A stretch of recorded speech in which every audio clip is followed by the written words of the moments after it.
Quelle est l'importance du huis clos sur les résultats au football? C'est ce qu'on va voir aujourd'hui dans cette nouvelle vidéo. Salut à tous, je m'appelle Thomas, je suis l'auteur du site gagné au parisportif.com. Si tu me connais pas, je partage sur cette chaîne tous les conseils qui vont te permettre de devenir un parieur gagnant. En tout cas, c'est mon objectif pour toi. Et pour te montrer ça, je te partage mon parcours. Et mon objectif, c'est de faire 30 000 € de bénéfices avec les paris sportifs chaque année. J'ai commencé avec 500 € en 2015. J'ai multiplié par 30 ce capital au moment où je fais cette vidéo. Donc, si tu veux suivre ce parcours, si tu veux apprendre comment faire pour toi aussi atteindre un objectif de faire un complément de revenu avec tes paris sportifs, tu sais ce qu'il te reste à faire, tu t'abonnes à la chaîne, tu actives les notifications pour recevoir toutes les prochaines vidéos.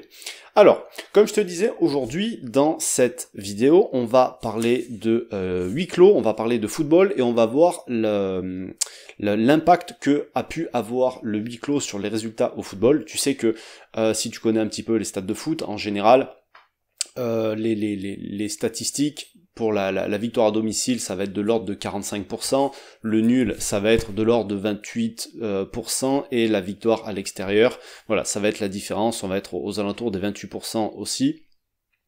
Et donc là, je vais te présenter aujourd'hui, je vais te parler de deux études qui ont été faites. Enfin, il y en a une, c'est moi qui l'ai faite, donc c'est pas une étude, hein, je te le dis de suite, c'est juste que j'ai comptabilisé des trucs et je vais te les ressortir. L'autre, c'est vraiment une étude sérieuse qui a été faite par des scientifiques. Donc, il faut savoir que depuis la saison 2002-2003, dans le football européen, je parle pas spécialement dans le football mondial, il y a eu seulement 160 matchs qui se sont joués à huis clos. Donc ça fait une misère, sachant que sur la même période, il y a eu 33 796 matchs de joués. Donc ça fait voilà une proportion qui est vraiment très faible. Et il faut savoir que sur ces 160 matchs de joués, il y en a eu 21 qui ont été joués en Italie, en Serie A, après le scandale qu'il y avait eu il y a quelques années, je ne me rappelle plus quelle année exactement. Et donc, à cette époque-là, donc la première étude que j'ai trouvée, elle rapporte que sur ces 160 matchs, le taux de victoire à domicile était de 36% contre 46% en temps normal, si on regarde sur le reste des matchs. Donc, ces statistiques, elles sont prises en compte sur les matchs qui sont joués à huis clos et pas sur les matchs les matchs en terrain neutre. C'est-à-dire qu'une finale de coupe nationale qui va être jouée par exemple en France, au Stade de France, c'est pas comptabilisé parce qu'il n'y a pas d'avantage à domicile, pas d'avantage à extérieur. Pareil pour la finale de la Ligue des Champions, de la Ligue Europa, etc. Donc, voilà. Et ce qui a été remarqué sur ces 160 matchs sur une période de presque 15 ans de statistiques, enfin en même temps il n'y en a eu que 160 donc ça fait pas beaucoup, c'est que d'un point de vue général il y avait moins de buts qui étaient marqués, alors qu'il y avait plus de tirs cadrés qui étaient réalisés. Donc ça montre que les gardiens qui peuvent être soumis à la pression du public habituellement font plus d'arrêts, parce qu'ils sont peut-être plus détendus, ils ont moins de pression, etc. On remarque aussi sur ces 160 matchs et avec cette étude qu'il y avait moins de cartons jaunes qui étaient attribués, enfin moins de cartons en général qui étaient attribués à l'équipe à l'extérieur, mais pas à l'équipe à domicile. Pour l'équipe à domicile ça bougeait pas. Et on s'est aperçu aussi qu'il y avait plus de cartons rouges qui étaient donnés aux équipes à domicile qu'aux équipes à l'extérieur. On s'est aperçu aussi qu'il y avait beaucoup moins d'arrêts de jeu, les mecs qui font du cinéma, que le public en rajoute, donc les mecs, c'est la surenchère un petit peu si tu veux, donc il y a moins d'arrêts de jeu qui ont été constatés. Bizarrement, il y a plus de pénaltys qui sont sifflés, et il y a plus de... le nombre de pénaltys manqués a été divisé par 2.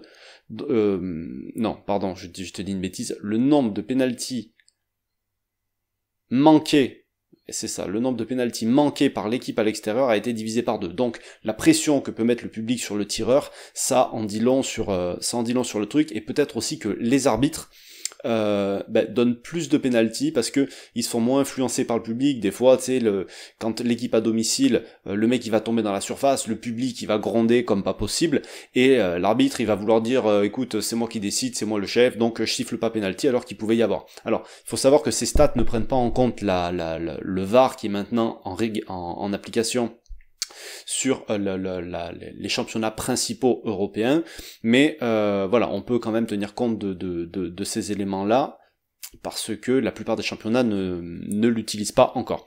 Et donc l'inconvénient de cette étude, si tu veux, elle nous apporte des premiers éléments, mais 160 matchs par rapport à 30 000, je sais pas le calcul, je vais te le faire vite fait, le calcul, 160... Alors... 160 divisé par, je t'ai dit 33 796. Ça fait du 0,4%. Donc autant te dire que c'est rien du tout, cette étude, elle veut pas dire grand-chose. Donc, ce que moi j'ai voulu faire, suite à ça, c'est que j'ai pris, alors je sais pas quand est-ce que exactement, et enfin je pense que c'est impossible de le savoir, quand est-ce que les équipes se sont toutes mises à jouer à huis clos. Il y en a qui ont commencé très tôt, il y en a d'autres qui se sont mis plus tard, etc. Donc pour couper la poire en deux, j'ai pris à partir du 1er avril.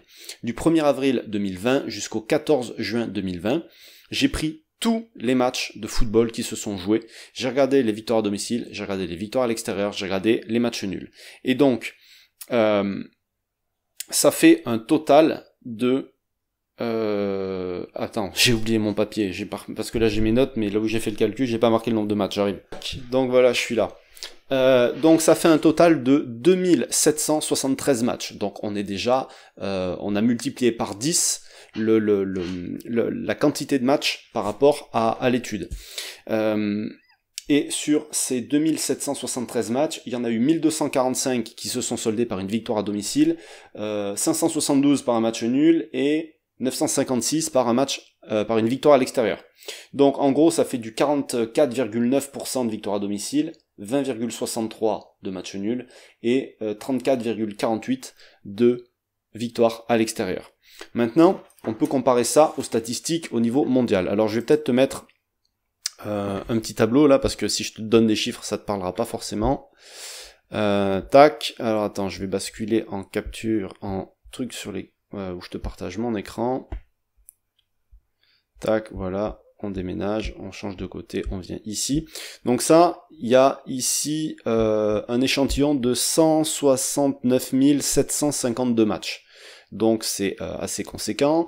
Ça c'est le football mondial, hein. J'ai pris, il y a 157 championnats là-dedans. D'accord, c'est des stats que j'ai trouvé sur internet, hein, évidemment. Donc t'as 157 championnats et t'as 169 000 matchs, 170 000 on va arrondir. Et au niveau mondial, le taux de victoire à domicile c'est 46,3, 26 en gros pour le nul et 28 on va dire pour la victoire à l'extérieur.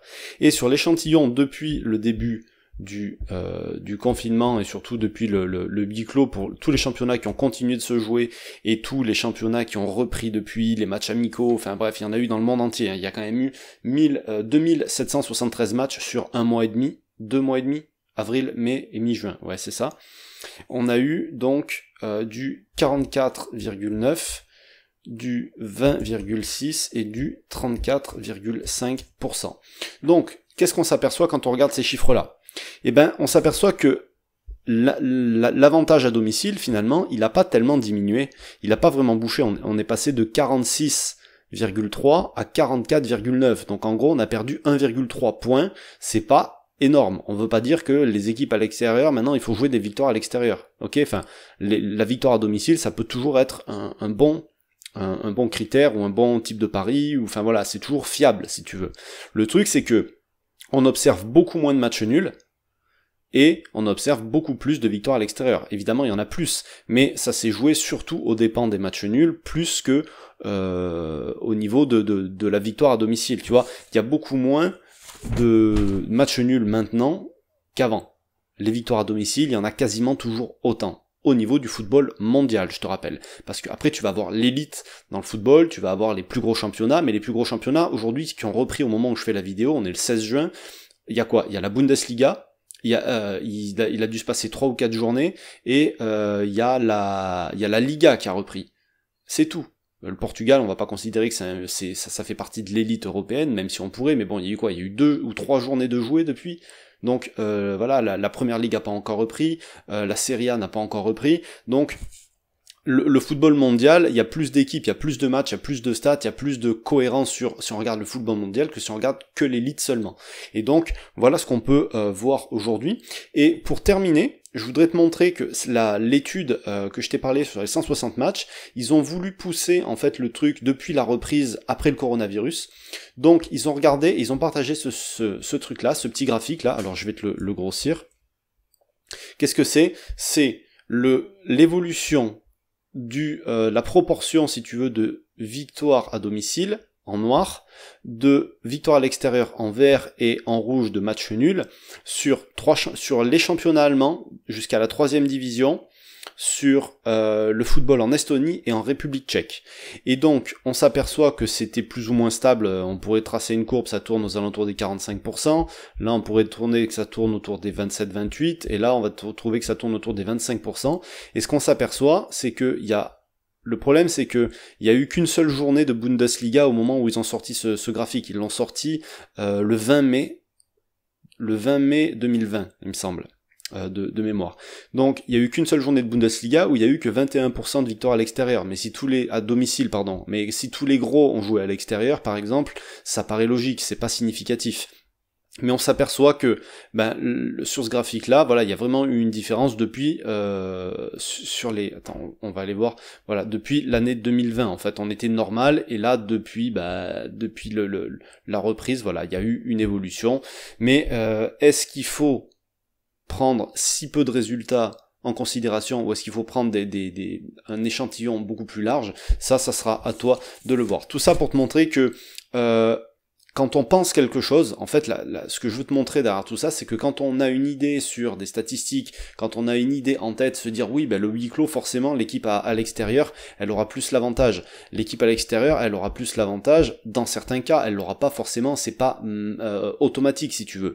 Et pour appuyer les idées que tu vas avoir, pour appuyer les intuitions que tu peux avoir, rien ne vaut des chiffres, d'accord ? Affirmation ne vaut pas argumentation. Je sais pas si tu as déjà entendu cette phrase, mais voilà, les statistiques, ça sert à ça sert à étayer des faits plus que des idées. Moi, je pense que, toi tu penses c'est bien, mais prouve-le-moi. Et le meilleur moyen de le prouver, c'est de donner des chiffres. Donc peut-être que mon étude n'est pas complète, peut-être qu'elle n'est pas significative parce qu'il y a que 2773 matchs, mais en tout cas, il y en a plus que dans les 160 de l'étude. Alors j'ai pas poussé sur le nombre de buts, j'ai pas poussé sur le nombre de cartons jaunes, j'ai pas poussé sur le nombre de fautes, coups de sifflet par l'arbitre, etc., parce que je suis un gros feignant et que j'ai pas envie. Mais je voulais juste avoir et t'apporter des éléments de réflexion. Alors ces statistiques-là, j'ai dû me les taper manuellement, mais il existe des tas de sites de statistiques que tu peux utiliser dans tes paris sportifs, d'accord ? Moi j'ai même fait une formation sur les statistiques, comment les utiliser pour parier sur le football. Donc si ça t'intéresse d'aller en savoir plus, je te mettrai le lien dans la description. Mais voilà, il faut, quand tu parles de quelque chose, quand tu paries sur quelque chose, il faut savoir ce que tu fais.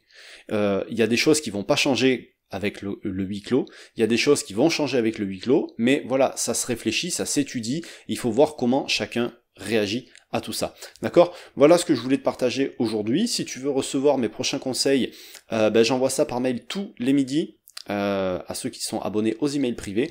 Donc pour t'inscrire, tu as le lien qui est aussi en description de cette vidéo. Comme ça, tu pourras recevoir tout ça dès aujourd'hui midi ou dès demain midi si t'es pas encore inscrit là-dessus. Voilà ce que je voulais te montrer aujourd'hui, l'influence du huis clos sur les performances dans le football. On s'est aperçu que il n'y a pas vraiment d'impact sur les victoires à domicile, mais par contre il y a beaucoup moins de matchs nuls au profit des victoires à l'extérieur. Voilà, je te laisse, peut-être qu'on reparlera de tout ça, peut-être qu'il y aura des stats officielles qui vont sortir, mais ça sera après coup, peut-être que ça sera par championnat, pour que ça soit encore plus significatif, il faudra encore pousser le truc vraiment plus loin, libre à toi de le faire.